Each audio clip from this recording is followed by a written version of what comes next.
Today marks the end of an era. Ozzy Osbourne, the legendary voice of Black Sabbath, a trailblazer of heavy metal and one of the most unforgettable figures in music history, has died. He was 76 years old. The news was confirmed early this morning by his family, who say the Prince of Darkness passed away peacefully at home, surrounded by those he loved most. For fans around the world, this is more than just a loss. It's the closing of a chapter that changed music forever. Born John Michael Osbourne in Birmingham, England, Ozzy grew up in poverty, dyslexic, bullied, and unsure of his future. But music changed everything. In 1968, he joined Tony Iommi, Geezer Butler, and Bill Ward to form a band that would soon become Black Sabbath. Their sound, dark, raw, and heavy, broke every rule of its time and gave birth to a new genre, heavy metal. Ozzy's haunting voice and rebellious stage presence turned him into an icon almost overnight. He wasn't just singing songs, he was channeling something primal, something electric. Sabbath's classics, Paranoid, Iron Man, War Pigs, redefined rock music and influenced everything that came after. Ozzy's life was never smooth.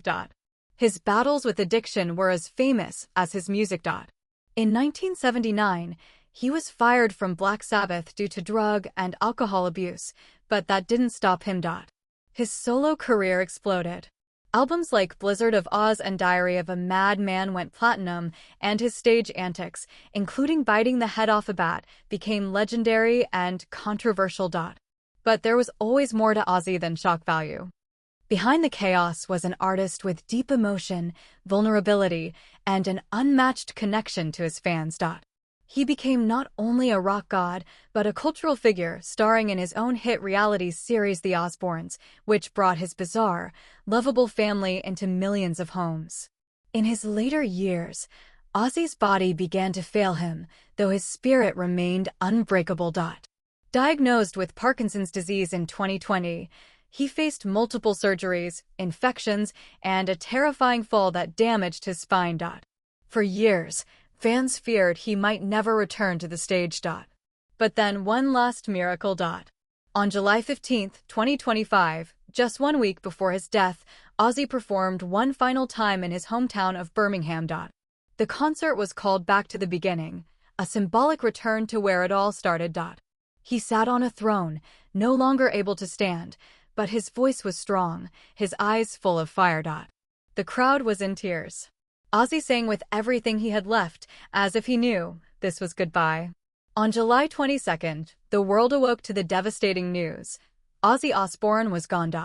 Sources close to the family say his passing was peaceful.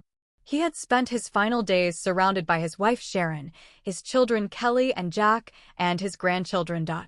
The cause of death is reported to be complications from Parkinson's disease and recurring infections. A private funeral is expected in the coming days, with a public memorial in Birmingham already being discussed. Across the globe, landmarks dimmed their lights. Fans lit candles. Social media flooded with tributes. The world felt a little quieter, a little darker. Ozzy Osbourne didn't just make music, he made history. He influenced artists from Metallica to Marilyn Manson, from Korn to Ghost. His impact is carved into the DNA of modern rock and metal. But perhaps more importantly, he showed that broken people could become legends. That struggle and chaos didn't mean failure, they meant you were alive.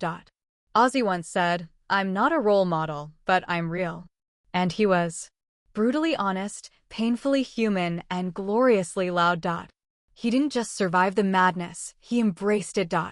And through it all, he never stopped giving his fans everything he had. Ozzy, if you're listening somewhere beyond, know this. You gave the world your voice, your madness, your soul. And we loved you for it. Rest now, Prince of Darkness. You were one of a kind. And we will never forget you.